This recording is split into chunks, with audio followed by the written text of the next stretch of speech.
Happy holidays to all, Chanuka Sameach for everyone.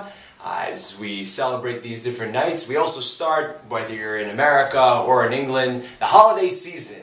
Always a very jolly, exciting time. Everyone enjoys the music on the radio. Everyone feels in a more festive mood.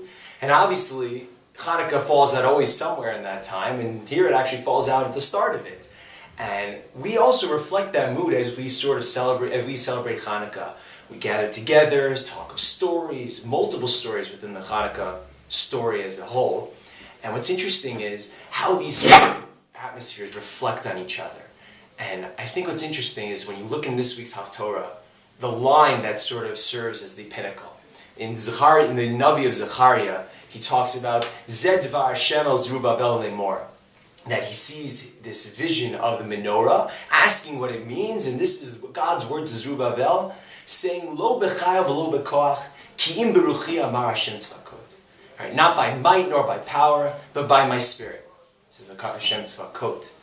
What is exactly HaKadosh Baruch Hu referring to? The Radak has a very interesting pirush, and he says that just as the menorah in the vision of Zechariah is not created by any act of man, totally done by God, how he fashions it in the vision, so too will God bring the Beit Mikdash without any help. Now it's interesting, this idea, because there's an actual discussion whether or not we have to build the Beit Mikdash, or the Beit Mikdash will fall out from Shamayim. Tosfot have a famous comment, I believe it's in Sukkah, saying that Mikdash Hashem konri yadecha, the pasuk says in Az Yashir, that means that the Beit Mikdash will actually fall from Shamayim. But the Rambam seems to say that we have a mitzvah to build the Beit HaMikdash. So the question is the Radak paskening like Tosfot? Does he really believe that the Beit HaMikdash is going to fall from Shamayim? And I'd like to say that maybe not, and maybe the Radak means something else. Perhaps the Radak is not talking about a physical Beit HaMikdash, but more the spiritual side of the Beit HaMikdash. When it comes to building a person's inner sanctuary, it cannot be done just by the hands of a person. It needs to be not by might, not by power, but done by spirit. As a person builds himself, he needs to realize that it is not through any strength or success. It is through the spirit that God imbibes him. And that spirit is the most critical thing that a person can have as he moves through life. And I think it contrasts very strongly with the rest of the holiday season that will be occurring. The holidays are always a festive time for us to realize blessings and all that we have. But a lot of times people look back on the year and say, what have I accomplished?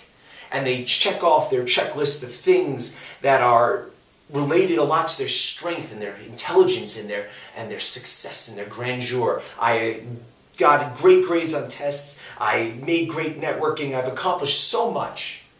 But they never ask themselves, what have I accomplished in myself? How am I a better person than the person who walked in last year? And in that sense, Hanukkah serves as a chance to really ask oneself, what is the ruchi that we build in ourselves? What's that spirit, the spirit of God that we build in ourselves?